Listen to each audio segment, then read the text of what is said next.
Sneak Leak, P-Dub, Diary of Baby Moses, Chapter 2, Jail Boy. So yeah, I've been in and out of jail, hasn't everybody? At least that's how it seems when you're going through it. The system sucks. Yes, nowadays, I know there must be one, and maybe not this one, but there must be an order to things. In jail, you learn how to cope with extreme boredom. You gotta escape into your mind or else you're reduced to a childlike state of whining, picking fights between bars. Farts are super popular there.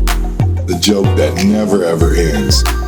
Somebody always has a sleepy mental pill prescription too, and you can trade your candy bar for a dose and go comatose. That's about the extent of it. I walked about 7 steps to the place where I could see a calendar, and I would recount the days left about 10 times a day. Sometimes you don't even know when you'll get out. If you got the top bunk, get used to living in rotten eggs, and if you got the bottom, get used to getting pissed on.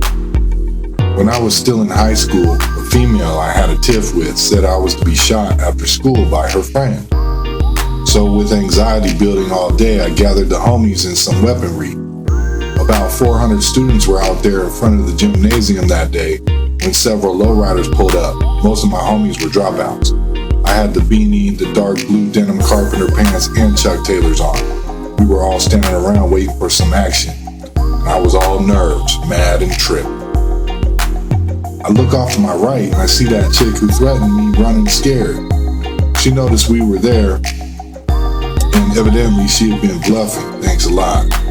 It was really too late. With that mischief in the air, all it took was someone to say anything, and sure enough, here he came.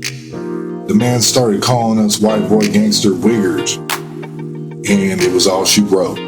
Dude was like way more yoked than your boy, so I chased him with a crowbar through campus. I had 3 girlfriends at that time, and the next day I had none. He kept saying, "Put the bar down, put the bar down." I said, "No. First, I'm gonna spray you with this tear gas, then beat you with the crowbar." The next moment, I pulled the World War II tear gas belonging to my grandfather from my pocket and pushed the button. Boom! The whole thing explodes and gets like 20 people, including myself. As my eyes involuntarily shut and shoot tears, I see someone handing my rival a baseball bat. I would say the next thing that happened was divine intervention. A man grabbed me, threw me in the backseat of a car, and rushed me away just as a varsity lineman kicked my opponent in the back of the head. I went to jail from school the next day.